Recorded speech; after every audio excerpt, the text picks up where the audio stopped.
Olá, polvos e polvas. Então, vamos para mais uma aula de geografia, né? Então, população da Oceania. Esse é o nosso tema aí na página 359. Então, módulo 4, capítulo 7, certo? População da Oceania. Então,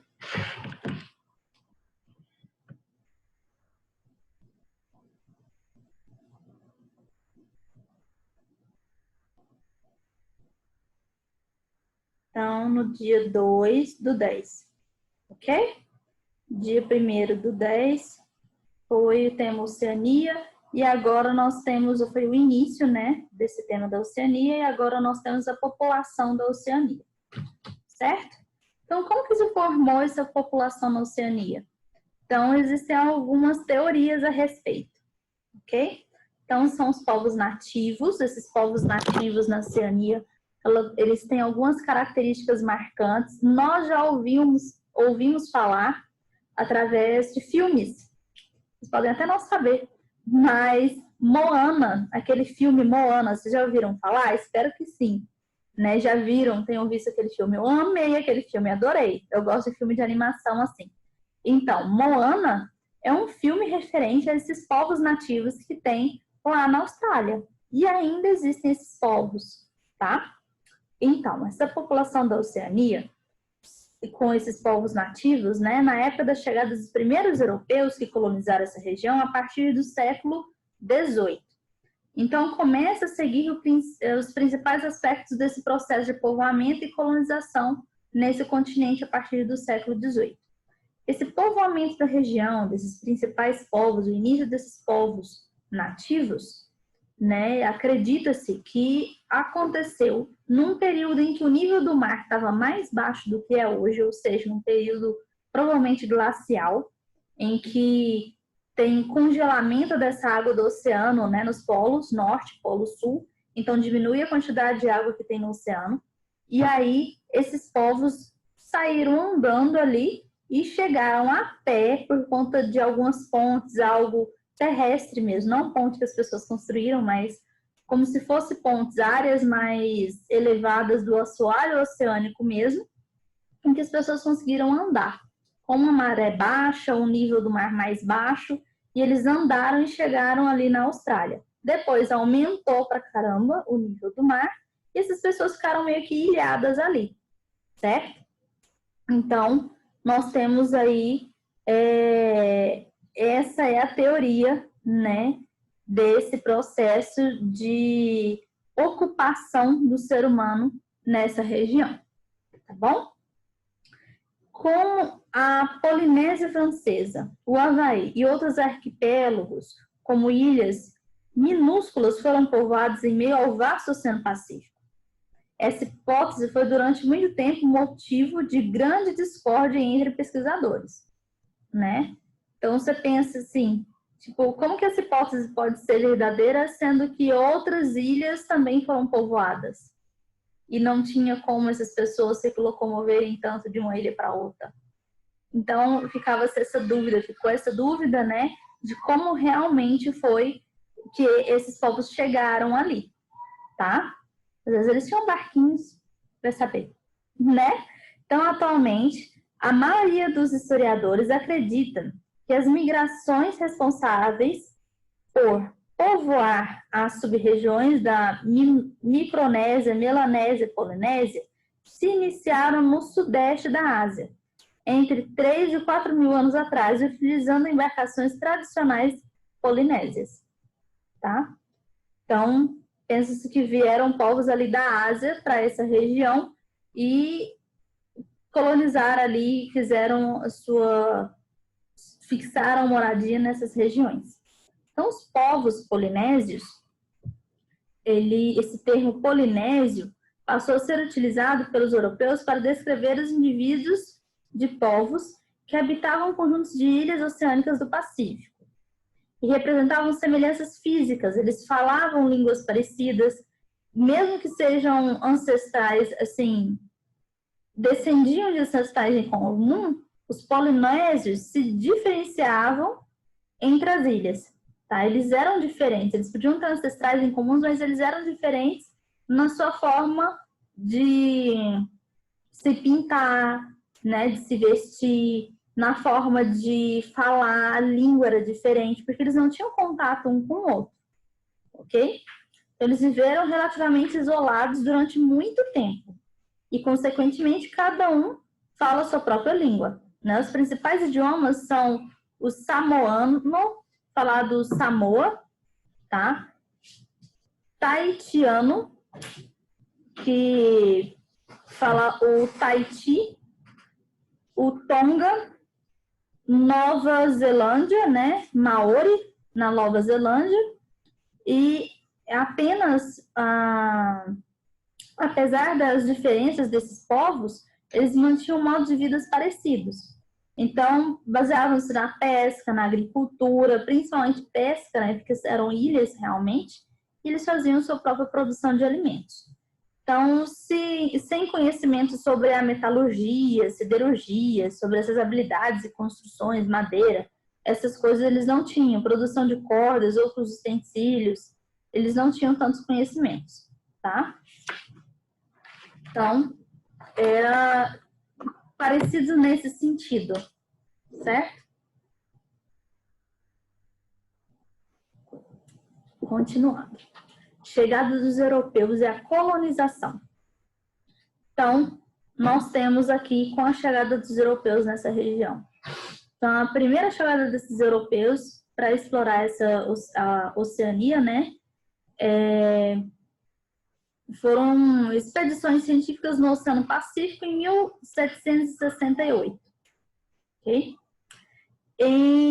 E essas expedições, né, sob o comando, principalmente, do cartógrafo inglês James Cook, de 1728 a 1779. Eu não acredito nisso. Deixa eu ver. Não, acho que tá certo.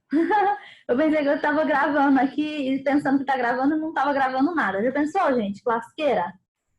Não, deu certo. Desculpa a palavra. Então, olha só. Fizeram essas alterações essas navegações, né? James Cook, ele navegou ao longo da parte da Austrália, né? E alcançou a Nova Zelândia pela primeira vez. Em suas viagens, Cook ainda localizou diversas ilhas da Oceania. Se para os europeus as viagens a James Cook fizeram com que as alterações, as atenções, né, das potências europeias voltassem para a Oceania, para os povos nativos representava o início de uma longa batalha pela sobrevivência. Então você tem os povos lá da Europa achando, ai, que máximo, novo território para a gente invadir e dominar. Já os povos da Austrália e das ilhas, eles estavam sendo invadidos realmente e sendo massacrados, ok? Então, a batalha pela sobrevivência, a manutenção da cultura, o seu modo de vida, ele estava sendo ameaçado, e realmente foi nesse sentido. Ainda assim, a Micronésia, Melanésia e Polinésia, eles ofereciam um pouco às potências imperialistas da época, tá? Em comparação com outras regiões da Terra. Então, a França iniciou o processo de colonização da Nova Caledônia e na ilha Tahiti, no arquipélago da Sociedade, no meio do trabalho da misericórdia dos cristãos lá, católicos, por protestantes que buscavam converter os nativos a todo custo. Eles procuravam sempre converter os nativos se tornarem da religião, né, católica ou protestante, certo? Esse desprezo ao fato de que a Austrália sempre foi habitada por aborígenes, né, fez com que, no final do século XVIII, foi criada pela Inglaterra uma colônia penal. Então, o que acontecia? Os criminosos que estavam lá na Inglaterra, eles eram levados para a Austrália e deixados lá, para esses povos ficarem lá e passarem a sua pena, era ficar num lugar deserto, cheio de aborígenes. Ok? Então, eles eram condenados a morar ali na Austrália.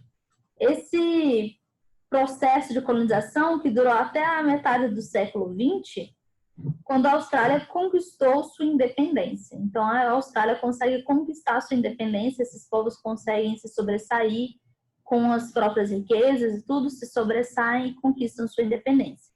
Então, no século XIX, o governo britânico ele incentivou fluxos migratórios em direção à Austrália para suprir a necessidade de mão de obra na colônia. Então, essas pessoas que estavam ali, era pouca gente, né, na Austrália, eles precisavam ter mão de obra, então mandavam pessoas para lá. Dessa maneira, diversos fluxos de povos colonos, migrantes, britânicos e irlandeses foram para a Austrália, reestruturando a composição étnica dessa população, né, atual australiana, marcada pela influência muito forte inglesa nessa região. Então, essa descoberta de ouro na Austrália é outra coisa marcante também, que ela impulsionou a vida desses novos colonos para a região, favorecendo o surgimento de diversas cidades. Na época, a produção de alimentos, matérias-primas para abastecimento do mercado britânico, né, era a principal atividade econômica da colônia. Então, era sempre para abastecer a Inglaterra, que tinham as produções agrícolas, né?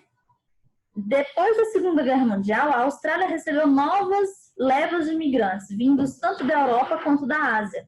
A maioria com difícil situação socioeconômica por causa da guerra. Esses imigrantes eles chegavam à Austrália com a esperança de melhores condições de vida, oportunidades de emprego, e atualmente foram significativas minorias étnicas aí, são minorias étnicas nessa região. Esses povos nativos e a colonização.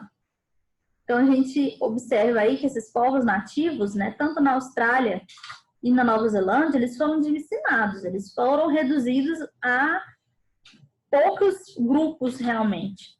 Esse massacre desse povo aborígene da Austrália foi o mais marcante que se deu tanto em função de guerras como doenças transmitidas pelos europeus na região. Então, além disso, você tem os povos aborígenes aí, em que em 1900, aproximadamente, tinham 750 mil aborígenes que existiam na Austrália.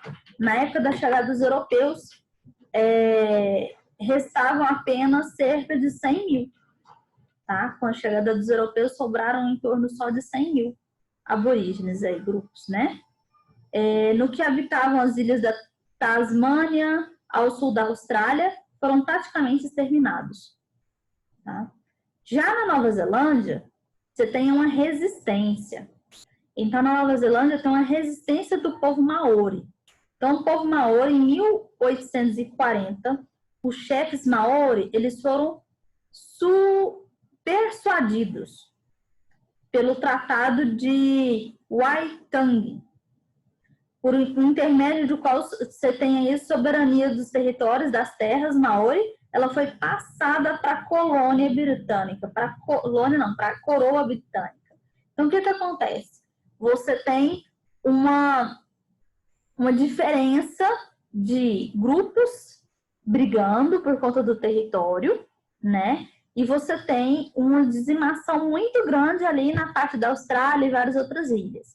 Quando você vai pensar em Nova Zelândia, esse grupo aí, Maori, eles foram super resistentes à dominação dos europeus. Só que aí teve um líder Maori em que ele passou suas terras para essa coroa britânica, né?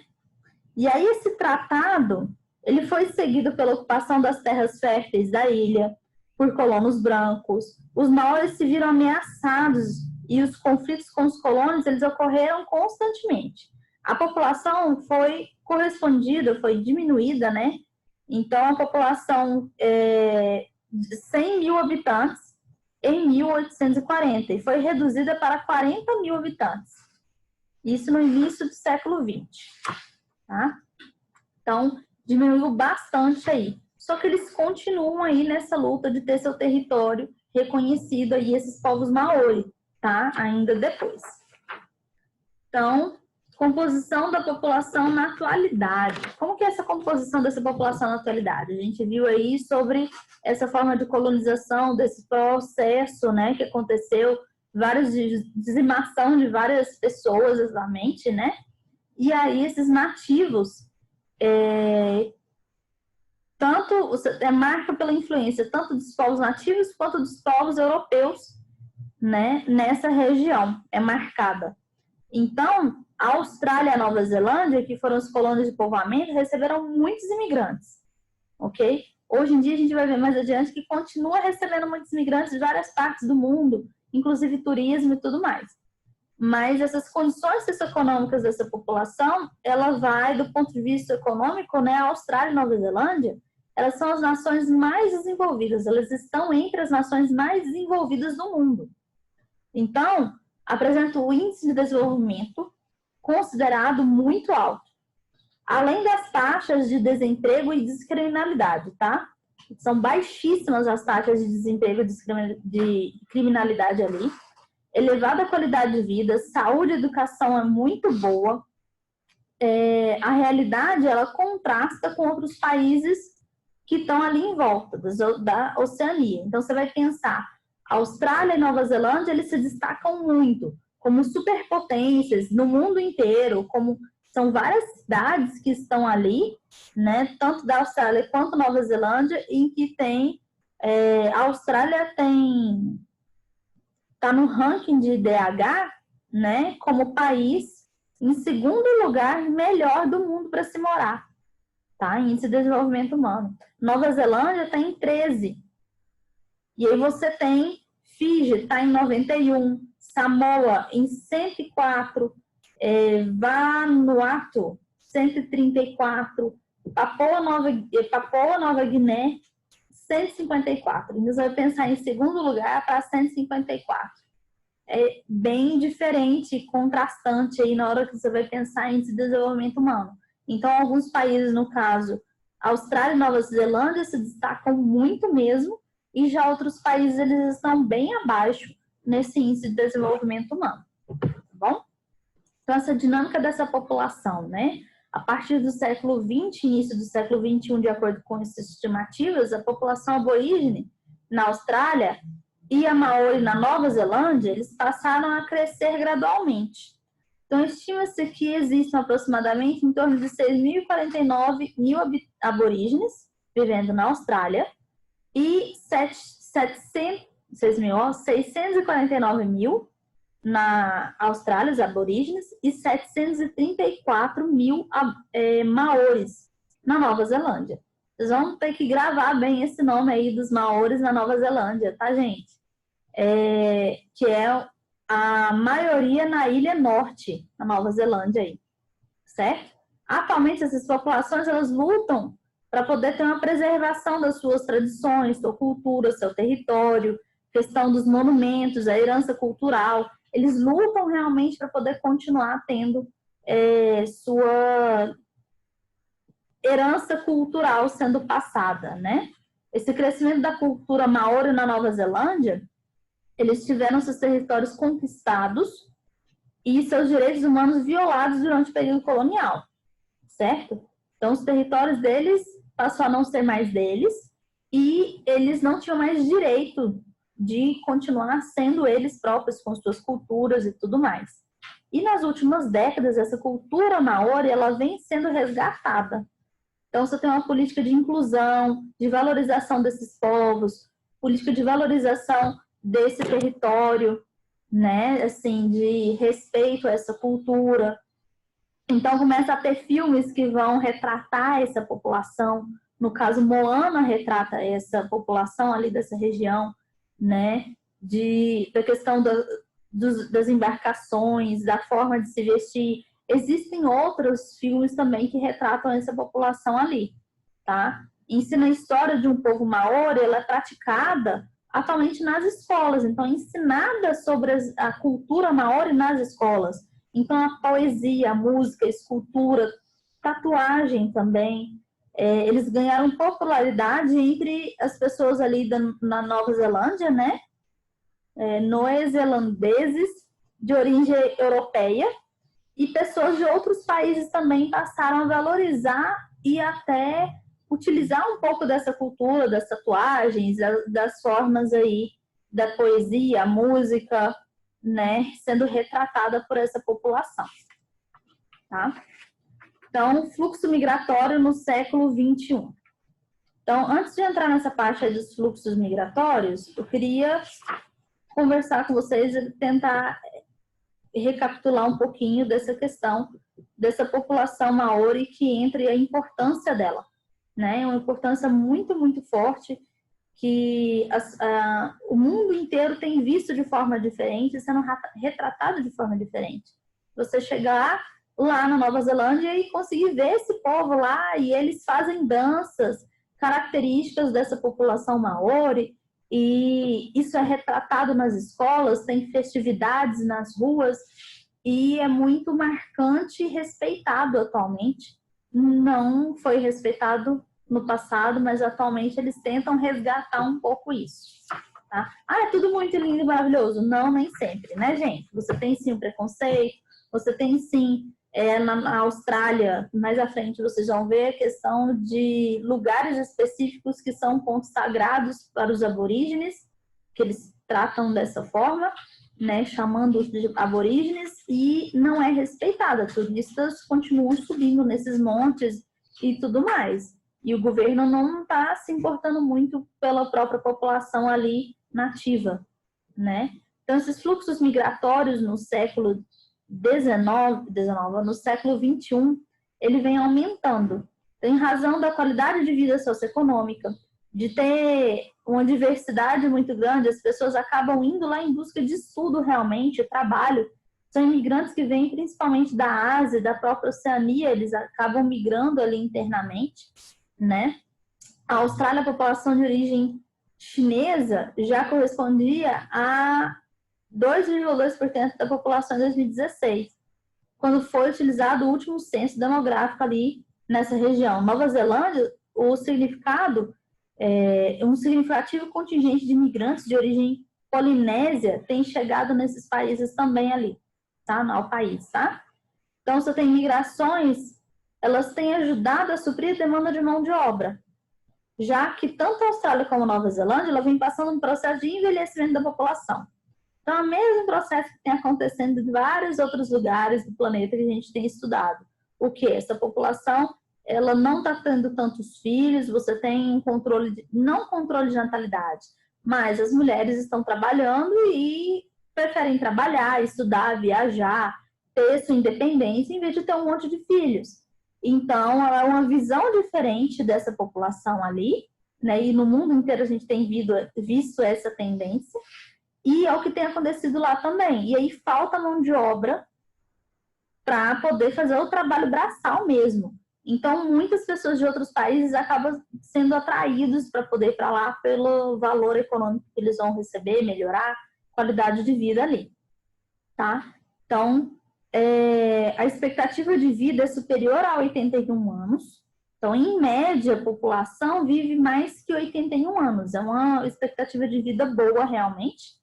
Né? A densidade demográfica da população atual da Oceania é menor entre os continentes, sendo estimada que em torno de 41 milhões de pessoas.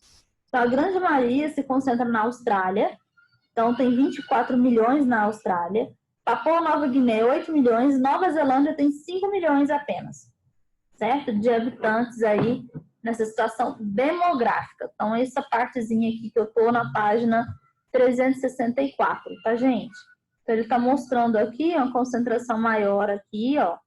É muito pequenininho, né? Então, a quantidade de população aqui acaba tendo uma concentração maior, porque é muito pequeno. Aqui na Austrália tem maior concentração de pessoas, tem mais gente, na verdade tem mais gente, mas tem menos concentração. Você tem só uma área aqui, só que ela é muito maior, ok? E aí tem Papua Nova Guiné que está mais para cima um pouquinho aqui. Então, a próxima aula eu vou falar sobre os aspectos econômicos da Oceania. Então, a gente falou do processo de colonização, a gente falou primeiramente, né, da questão dos... Tá. A gente falou primeiramente sobre a parte mais relacionada à população. Hoje foi só população. Primeiramente, ontem, no caso, foi clima, vegetação, essa parte da Oceania mais relacionada à parte física. Hoje, sobre a população, na próxima aula a gente fala sobre os aspectos econômicos da Oceania. Tá certo? Então, é isso aí. E bom fim de semana, gente. Bom descanso. E até a próxima semana, que a gente tem nossa aula ao vivo, né? Tchau, tchau.